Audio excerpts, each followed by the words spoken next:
नमस्कार मित्रों, दिशा अकादमी में आप सभी का स्वागत है।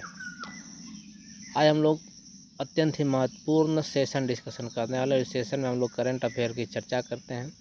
जो भारत में और विश्व में सुर्खियों में रहे करंट अफेयर, उनको हम लोग जो है एग्जाम पॉइंट ऑफ व्यू से डिस्कशन करते हैं। और आज का सेशन में हम लोग जो 17 महत्वपूर्ण प्रश्नों पर डिस्कशन करेंगे। और ये प्रश्न अत्यंत ही महत्वपूर्ण आपके यूपीएससी प्री 2025 और 2024 में आयोजित की जाने वाली अन्य सभी परीक्षाओं के लिए महत्वपूर्ण हो सकते हैं। तो आज का पहला प्रश्न है, भारतीय रुपये के संबंध में निम्न में कौन सा कथन असत्य है। तो बहुत ही महत्वपूर्ण प्रश्न है, क्योंकि ये हाल ही में सुर्खियों में था। तो पहला कथन है, हाल ही में भारत में पहली बार संयुक्त अरब अमीरात से आयातित कच्चे तेल का भुगतान रुपये में किया है। तो ये कथन आपका सत्य है। यहाँ से आपको कोई भी परीक्षा में क्वेश्चन बन सकता है, इसको आप ज़रा ध्यान रखेंगे। दूसरा कथन है, रुपया के अंतर्राष्ट्रीयकरण से व्यवसाय करने की लागत कम होगी। बिल्कुल, ये भी आपका सत्य है, लेकिन आपको असत्य पूछा है तो असत्य को इसमें हमको आंसर करना है। तीसरा कथन है, जुलाई 2023 में भारतीय रिजर्व बैंक ने विशेष पोस्टरों खाते के माध्यम से रुपये में व्यापार और लेन देन निपटाने की अनुमति दी थी। तो तीसरा कथन आपका गलत है और यही आपका हो जाएगा आंसर, ऑप्शन नंबर 3 जो इस प्रश्न का सही आंसर हो जाएगा। चौथा कथन मैं आपको पढ़ के सुना देता हूँ। बोस्त्रो खाते घरेलू बैंक में किसी विदेशी बैंक के ऐसे खाते हैं जो घरेलू मुद्रा में खोले जाते हैं और घरेलू मुद्रा में उसमें लेन देन जो है होता है। तो ये भी आपका सत्य है। तो ऑप्शन नंबर 3 इस प्रश्न का जो आंसर हो जाएगा, क्योंकि वो आपका असत्य है। अगला प्रश्न पूछा जा रहा है, हाल में ग्लोबल ट्रेड रिसर्च इनिशिएटिव ने भारत के निर्यात पर रिपोर्ट जारी किया। इसके संबंध में निम्न कथनों पर विचार करें। सबसे पहले रिपोर्ट किसने जारी किया? GTRI, global trade research initiative. तो पहला कथन है, फ्री ट्रेड एग्रीमेंट व्यापार और निवेश में कुछ बाधाओं को कम करने समाप्त करने के लिए की जाती है। तो ये आपका जो है पहला कथन आपका सत्य है, इसको आप ज़रा ध्यान रखेंगे। पहला कथन आपका सत्य है। दूसरा कथन है, संयुक्त राज्य अमेरिका और यूरोपीय संघ आयात को हतोत्साहित करने के लिए कम प्रशुल्क वसूलते हैं। तो दूसरा कथन आपका जो है असत्य है और यही आपका हो जाएगा आंसर। क्यों? क्योंकि आयात को हतोत्साहित करने के लिए प्रशुल्क को वो लोग क्या करते हैं, कम नहीं करते हैं, बल्कि उसको बढ़ाते हैं। क्योंकि आयात जब बढ़ेगा तो विदेश से आने वाला जो गुड्स या सामान होगा उस देश में महंगे हो जाएंगे, जिससे उसको खरीदार कम मिलेगा, ग्राहक कम मिलेगा, जिसके कारण हम लोग क्या करते हैं, प्रशुल्क को आयात में बढ़ा देते हैं, ना कि घटाते हैं, जिसके कारण ये कथन आपका गलत हो रहा है। तो ऑप्शन नंबर 20 प्रश्न का सही आंसर हो जाएगा। दो जो कथन है, 2 नंबर कथन वो आपका असत्य है। क्वेश्चन नंबर 3 है, भारत सरकार ने निर्यात को प्रोत्साहित करने के लिए निम्न में से कौन कौन से कदम उठाए हैं। तो कृषि निर्यात नीति 2018, बिल्कुल भारत सरकार निर्यात को हतोत्साहित करने के लिए निर्यात को प्रोत्साहित करने के लिए कृषि निर्यात नीति 2018 बनाया है। दूसरा, विदेश व्यापार नीति 2023 भी बनाया है। और तीसरा, एक जिला एक उत्पाद योजना। इन तीनों को जो है व्यापार को निर्यात को प्रोत्साहित करने के लिए कदम उठाए गए हैं। तो ऑप्शन नंबर ए इस प्रश्न का सही आंसर हो जाएगा। अगला प्रश्न पूछा जा रहा है, हाल में trade policy tools for climate action शीर्षक रिपोर्ट कौन सी संस्था ने जारी किया है। तो इस प्रश्न का सही आंसर हो जाएगा आपका ऑप्शन नंबर बी, विश्व व्यापार संगठन। Trade policy tools for climate action, देखिए आपका यहाँ ट्रेड लिखा हुआ है, तो ट्रेड से आप ध्यान रखेंगे, विश्व व्यापार संगठन, वर्ल्ड ट्रेड ऑर्गेनाइजेशन WTO ने जिस रिपोर्ट को जारी किया है। अगला प्रश्न पूछा जा रहा है, पिछले एक दशक में भारत ने किस विकसित देश के साथ पहला मुक्त व्यापार समझौता फ्री ट्रेड एग्रीमेंट किया है, FTA पर हस्ताक्षर किया है किस देश के साथ पिछले एक दशक में। तो इसका सही आंसर हो जाएगा ऑप्शन नंबर डी, ऑस्ट्रेलिया। बहुत ही महत्वपूर्ण प्रश्न है, इसको आप विशेष तौर से ध्यान रखेंगे। अगला प्रश्न पूछा जा रहा है, भारत ऑस्ट्रेलिया आर्थिक सहयोग और व्यापार समझौते को लागू हुए 1 वर्ष पूरा हो गए। इसके संबंध में निम्न कथनों पर विचार करें। तो ये वाला इंडिया ऑस्ट्रेलिया ECTA जो व्यापार समझौता है, इसको लागू हुए 1 वर्ष पूरा हो गया है हाल ही में। तो इसके संबंध में आपको बताना है कि कौन सा कथन आपका सत्य है। इसमें पहला कथन है, भारत से ऑस्ट्रेलिया को निर्यात की जाने वाली 90% वस्तुओं को ऑस्ट्रेलिया में प्रशुल्क छूट का लाभ मिलेगा, जैसे रत्न, वस्त्र, फुटवियर आदि। तो पहला कथन आपका जो है यह गलत है, क्योंकि भारत से ऑस्ट्रेलिया को जो निर्यात की जाएगी उसमें 90% नहीं बल्कि 100% वस्तुओं को प्रशुल्क छूट का लाभ मिलेगा।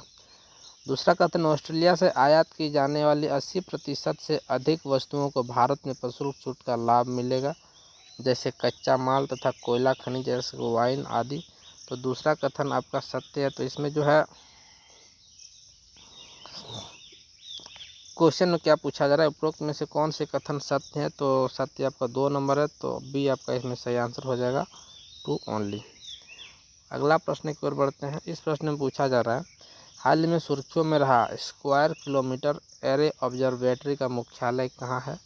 तो इसका सही आंसर हो जाएगा option number D, United kingdom. अगला प्रश्न है आपका, बहुत ही महत्वपूर्ण प्रश्न है, SKAO के संबंध में निम्न कथनों पर विचार करें। इसका उद्देश्य ब्रह्मांड की उत्पत्ति, एक मिनट चलो,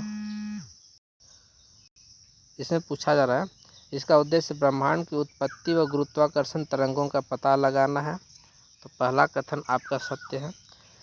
दूसरा कथन, इसके तहत 2 टेलीस्कोप दक्षिण अफ्रीका और ऑस्ट्रेलिया में रेडियो ट्रांसमिशन निश्चित स्थान पर स्थापित किए जाएंगे। दूसरा कथन भी आपका सत्य है।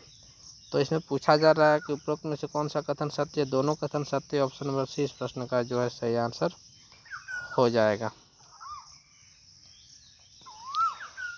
अगला प्रश्न है, हाल में यूनिफाइड पेमेंट्स इंटरफेस से लेनदेन के लिए नए नियम लागू किए गए हैं। इसके संबंध में निम्न कथनों पर विचार करें। पहला कथन, UPI से अस्पतालों और शैक्षणिक संस्थानों को किए जाने वाले भुगतान की सीमा 1 लाख से बढ़ाकर 5 लाख रुपये प्रति लेनदेन कर दी गई है। तो पहला कथन आपका जो है सत्य है। दूसरा कथन है, UPI लाइट वॉलेट लेनदेन की सीमा में 200 से बढ़ाकर 500 प्रति लेनदेन कर दिया गया है। दूसरा भी आपका सत्य है।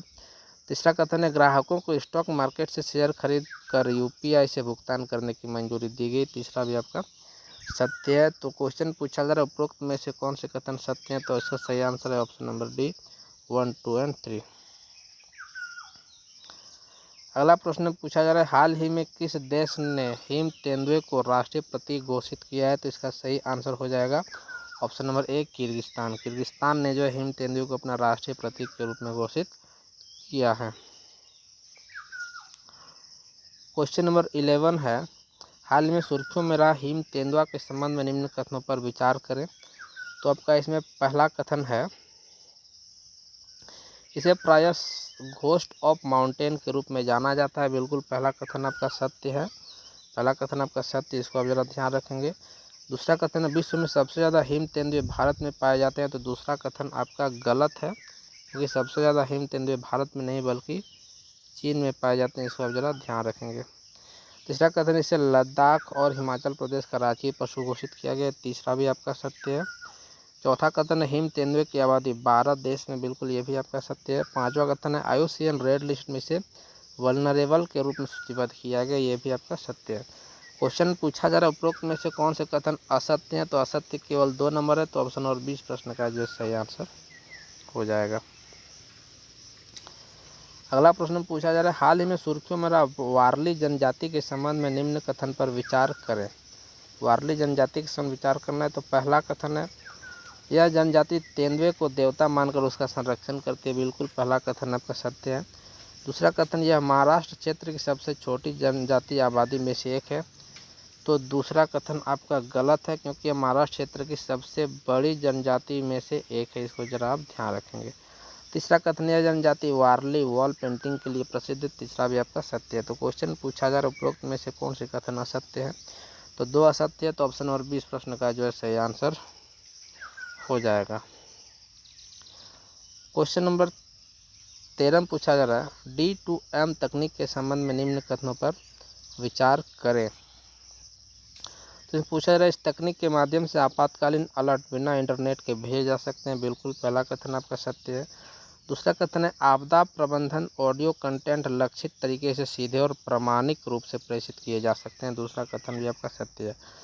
क्वेश्चन में पूछा जा रहा है कि उपरोक्त में से कौन सा कथन सत्य है, तो दोनों कथन सत्य। ऑप्शन नंबर 20 प्रश्न का जो है सही आंसर हो जाएगा। D2M तकनीक अत्यंत ही महत्वपूर्ण है, क्योंकि जैसे कि आप जानते हैं कभी कभी इंटरनेट में शटडाउन हो जाता है, जिसके कारण हम सभी प्रकार की इंटरनेट सेवाएं बंद हो जाती हैं। तो वैसी स्थिति में D2M तकनीक के द्वारा जो है डायरेक्ट मैसेज अलर्ट भेजा जा सकता है आपातकालीन, बिना इंटरनेट के, बिना टावर के। इसको आप ज़रा ध्यान रखेंगे। अगला प्रश्न है हाल में सुर्खियों में रहा बबल बेबी सिंड्रोम के संबंध में निम्न कथनों पर विचार करें। अत्यंत ही महत्वपूर्ण प्रश्न है। पहला कथन है यह एक दुर्लभ संक्रामक बीमारी है, तो पहला कथन आपका गलत है। दूसरा कथन यह बीमारी प्रतिरक्षा प्रणाली को प्रभावित करती है, दूसरा कथन आपका सत्य है। तीसरा कथन है इस बीमारी का सबसे आम उपचार स्टेम सेल ट्रांसप्लांट अर्थात बोन मैरो ट्रांसप्लांट है, बिल्कुल तीसरा कथन भी आपका सत्य है। क्वेश्चन पूछा था उपरोक्त में से कौन सा कथन असत्य है, तो सही आंसर हो जाएगा ऑप्शन नंबर बी 1 ओनली। अगला क्वेश्चन नंबर 15 में पूछा जा रहा है डेजर्ट साइक्लोन किन दो देशों के बीच संयुक्त युद्ध अभ्यास है, तो इस प्रश्न का सही आंसर हो जाएगा ऑप्शन नंबर सी भारत और संयुक्त अरब अमीरात के बीच में जो संयुक्त युद्ध अभ्यास है डेजर्ट साइक्लोन हाल ही में सुर्खियों में था। हाल ही में यह युद्ध अभ्यास जो सुर्खियों में था, इसको विशेष तौर से ध्यान रखेंगे। अगला प्रश्न पूछा जा रहा है हाल में सुप्रीम कोर्ट ने विधिक सेवा समिति के लिए एक न्यायाधीश को अध्यक्ष के रूप में नामित किया, इस संबंध में निम्न कथनों पर विचार करें। तो पहला कथन है यह एक संवैधानिक निकाय है, तो पहला कथन आपका गलत है। यह एक संवैधानिक नहीं बल्कि वैधानिक निकाय है, इसको आप जरा ध्यान रखेंगे, वैधानिक निकाय है। दूसरा कथन है भारत के मुख्य न्यायाधीश इस समिति के मुख्य संरक्षक होते हैं, दूसरा कथन आपका सत्य है।